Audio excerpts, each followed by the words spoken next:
अस्सलाम वालेकुम, मैं हूं अली ज़िया और आज हम क्रिकेट गुरु के एक नए एपिसोड के साथ हाज़िर खिदमत है। आज के एपिसोड में हम जिक्र करेंगे नेशनल T20 कप का, फर्स्ट 11 के मैचेस एंड सेकंड 11 के मैचेस। फर्स्ट 11 के जो मैचेस थे उसका फ़ेज़ 1 ख़त्म हो गया है जो कि मुल्तान में था, और सेकंड फेज़ रावलपिंडी में शिफ्ट हो गया, उसके बारे में भी बात करेंगे। और उसके अलावा जो सेकंड 11 का टूर्नामेंट था वो कंक्लूड हो गया है, उसके बारे में बात करेंगे। कौन सा नया टैलेंट सामने आया, उसको कैसे ऑर्गेनाइज़ किया गया। अब उसके अलावा जो फर्स्ट 11 की टीम्स की फॉर्मेशन थी वो कैसे थी, और वहाँ से कौन सा ऐसा टैलेंट उभर के आया है जो आने वाले वक्त में पाकिस्तान के लिए फ़ायदेमंद हो सकता है। सबसे पहले जिक्र कर लेते हैं सेकेंड 11 का जो टूर्नामेंट था T20 का, उसके बारे में। सेंट्रल पंजाब ये टूर्नामेंट जीत गई है, well deserved and well done to central Punjab. लेकिन ओवरऑल अगर इस टूर्नामेंट को देखा जाए तो इसकी ऑर्गेनाइजेशन काफ़ी पुअर थी। नो लाइव स्ट्रीमिंग थी, नो मार्केटिंग थी, टीम की सिलेक्शन वेरी पुअर, टीम की फॉर्मेशंस वर पुअर, और ऐसे लग रहा था जैसे खेलने वाले भी और करवाने वाले भी दोनों डिसइंटरेस्टेड हैं। एक आम सा टूर्नामेंट पाकिस्तान में होता है तो उसको लाइव स्ट्रीम किया जा रहा है, उसको ज़्यादा ग्लैमराइज करते हैं जो लोग वो टूर्नामेंट्स ऑर्गेनाइज करते हैं। लेकिन अनफॉर्चुनेटली एक नेशनल लेवल पे टूर्नामेंट हो रहा है और वो इतना पुअरली ऑर्गेनाइज किया गया। It was a lacklustre attitude from the people who were organising it. ना लाइव स्ट्रीमिंग हुई, ना कोई प्राइज सेरेमनी हुई, ना उसके कोई मार्केटिंग हुई, ना उसकी कोई ट्रॉफी रखी गई। मतलब टूर्नामेंट ऐसे था कि जैसे बस करवाना है और करवा दिया, just to fill in the blank. तो एटीट्यूड बहुत ही पुअर था, खेलने वाले भी डिसइंटरेस्टेड और कराने वाले भी डिसइंटरेस्टेड। इसकी सिलेक्शन के बारे में अगर बात करें तो वो भी बहुत ही पुअरली सिलेक्ट किया गया। द रीज़न मैं पहले भी जिक्र कर चुका हूँ कि जो नए कोचेस को इंट्रोड्यूस कराया गया with a great hype of 360 degree selection process was rubbish. बहुत से ऐसे कोचेस थे जो पाकिस्तानी क्रिकेट से बहुत दूर थे, ना वो खेल रहे थे और ना वो उसे देख रहे थे। सो उन्हें ये प्रॉब्लम्स होनी थी। सिर्फ कागज़ों पे देखी हुई परफॉर्मेंस पे आप लड़कों को सेलेक्ट नहीं कर सकते, और वो भी 2 साल से जो क्रिकेट नहीं हुई at a lower level. So selection की जो सबसे बड़ी प्रॉब्लम थी, मैं 2-3 चीज़ों को हाईलाइट कर देता हूँ। How on the earth Dilbar Hussain was selected for second 11? He was one of the best bowler in PSL 5. वो slightly ahead था of even Haris in terms of his variation, in terms of his accuracy, aggression, reading the batsman. He has got the potential to play for Pakistan. और आप उसे second 11 में डाल रहे हैं। उसके अलावा आप कुछ प्लेयर्स जिनका कोई फ्यूचर नहीं है और उनके प्लेइंग स्टाइल भी T20 से बिल्कुल नहीं मिलता, आप उन्हें सिर्फ पैसे देने के लिए या ताल्लुकात की बिना पे या सीनियर प्लेयर होने की वजह से ऑनर करने के लिए खिला रहे। That was not the right attitude. आप एक तरफ अंडर 19 के प्लेयर्स को इंट्रोड्यूस करा रहे हैं in second 11, which is a good thing, तो फिर उन्हें पूरा मौका फराहम करें इन द अपर ऑर्डर, क्योंकि अगर वो अपर ऑर्डर में नहीं खेलेंगे तो they can't perform. T20 cricket is a fast moving cricket. अगर आप टॉप के 3-4 पोजीशंस पे नहीं खेलते एज ए बैट्समैन तो आप कभी भी अपना टैलेंट शो नहीं कर सकते। और जो सेकेंड हाफ था that should have been packed by allrounders. आप यंग ऑलराउंडर्स को इंट्रोड्यूस करवाएं ताकि आपको आने वाले टाइम में पाकिस्तान क्रिकेट में ऑलराउंडर्स मिले, लेकिन ऐसा कुछ नहीं हुआ। So if I have to sum up this second 11 tournament, it was a poor display, poor attitude from the organisers. Players were disinterested, the teams were disinterested. It was just one-off tournament कि इसको करा दे और जान छुड़ाए। First 11 tournament का जिक्र करने से पहले मैं एक थोड़ा सा जिक्र करना चाहता हूँ सेकंड 11 टूर्नामेंट के बारे में, सिलेक्शन के बारे में। बलूचिस्तान, जस्ट वन ऑफ बात कर रहा हूं, 5 मैचेस खेली, 14 प्लेयर्स खेले, एक प्लेयर नहीं खेला। Both the coaches had no idea about the players.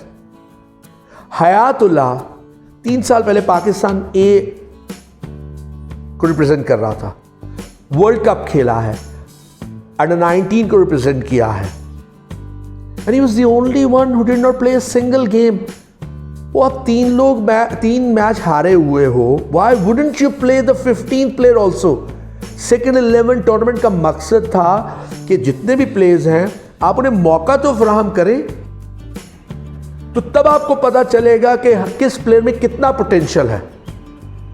So it was a very poor thinking on part of the Balochistan, both the coaches. और रीज़न फिर वही है कि ये ज़्यादातर जो नए कोचेस लिए गए, ना काफ़ी देर से इनका क्रिकेट से कोई ताल्लुक था, ना ये खेल रहे थे। Like Faisal Iqbal is a new one, लेकिन उसको एक एडवांटेज ये था कि वो पिछले 2-3 सालों में क्रिकेट खेल रहा था। So he almost knew all the players. और बलूचिस्तान की फर्स्ट 11 की परफॉर्मेंस भी अच्छी रही, 3 मैचेस जीते, सेकेंड 11 ने भी आखिरी 2 मैच जीते। But depriving a player to play and perform, इसका मतलब था कि आप यंग टैलेंट को डंप कर रहे हैं, उसको इंट्रोड्यूस नहीं करवा रहे, जो कि एक बिग फ्लॉ था मेरे ख्याल में at times in second 11 tournament भी और कुछ हद तक फर्स्ट 11 टूर्नामेंट भी, जिसमें जिक्र कर लेते हैं। जैसे दिलबर हुसैन का मैंने पहले भी जिक्र किया, उसे सेकेंड 11 में डाल दिया गया। सुनने में ये आया कि मुल्तान सुल्तान के चूँकि और सदर्न पंजाब के ऑफिशियल्स काफ़ी सिमिलर हैं, तो फ्रेंचाइज इन्फ्लुएंस कर रही थी। Should not be the case. Franchise should never influence the first class cricket. अगर उन्हें इतना शौक है किसी भी फ्रेंचाइज को, तो they should own that team. Southern Punjab हो या सेंट्रल पंजाब हो या कोई भी टीम हो, उन्हें फिर उसे स्पॉन्सर करना चाहिए, उसे ओन करना चाहिए। Then they can interfere selection में, लेकिन उसमें भी डायरेक्टली किसी की इंटरफेरेंस नहीं होनी चाहिए। Once the team is selected, leave it to the head coaches and the captains to decide. At times बहुत ही पुअर बैटिंग ऑर्डर था, स्पेशली सेंट्रल पंजाब। कोई मेथड नजर नहीं आ रहा था उनकी बैटिंग में। Once Kamran Akmal was out and Abdullah Shafique was out, an easy target was made difficult, and in the end they lost the game. Where were the coaches there? Coaches का इस टाइम पे ही ज़रूरत होती है, टेक्टिक्स की ज़रूरत होती है। So I think in terms of first 11 cup जो टीम बिल्कुल सबसे अच्छी लग रही थी वो थी northern Punjab. They looked very energetic, they looked a complete team, and they really looked like a champion team. उसके अलावा KPK was also a good team. The reason behind that is कि KPK की टीम को जब select किया गया, KPK team को, तो बहुत ज़्यादा ओनर्स दिया गया players from the same area, वो सेम कल्चर से आए हैं, so they understand each others game. तो ये भी एक एडवांटेज है। Central Punjab, too many regions have fit into that. Southern Punjab team was, without any technical purpose unke mind mein, looked a very poor team on the day. Southern Punjab. Balochistan looked good. So I think the teams to look at is, शायद अब बाबर आजम के आने से कुछ change हो जाए central Punjab में, दो a team which has gone badly in the first phase will find it difficult to pick themselves up. लेकिन चूंकि 4 टीमों ने क्वालिफाई करना है, they might have a comeback. But the team to beat are in this phase are Northern and the KP. Dark horse, Balochistan. One of the problems I've seen in selection of first 11 teams is the way the players have been adjusted in the batting order. अब देखिए, Northern Punjab have a complete team. Though I differ with Shadab coming at number 4 because definitely he's improved his batting और वो एक bowling all-rounder उभर के आ रहा है. But I still think कि वो develop हो चुका है. He is already a developed player जिसके बारे में हर देखने वाला तारीफ कर रहा है. The head coach of the Pakistani team believes in him that he's an all-rounder. But इस टूर्नामेंट में कुछ जगहों पे I believe कि रुहेल नज़ीर को, who is an under-19 captain and has got great potential, उसको भी ऊपर चांस देना चाहिए था. लास्ट मैच में चांस दिया, he proved a point. He became man of the match. So I think at times when Northern has qualified comfortably, which I think they've already done, they only need one win and they have definitely qualified for the final, for the semi-final. तो रुहेल नज़ीर को ऊपर chance देना चाहिए. इसी तरह बाकी teams को भी यंग प्लेयर्स को चांस देना चाहिए. किसी इन्फ्लुएंस में नहीं आना चाहिए. At times I've heard that the teams are being influenced from outside about batting orders from the higher team management कि आप इस जगह पे खेलो, हम आपको यहाँ पे देखना चाहते हैं. But that is depriving young talent and young players to showcase their talent in front of the public and in front of all the selectors.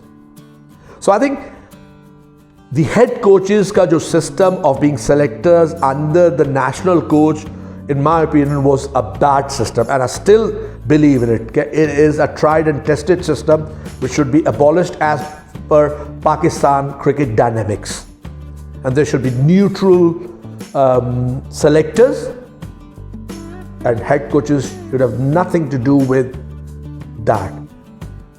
Influenced by the head coach and the head selector to play different players at different batting orders. क्योंकि इस तरह आप new talent को dump कर रहे हैं, उन्हें deprive कर रहे हैं.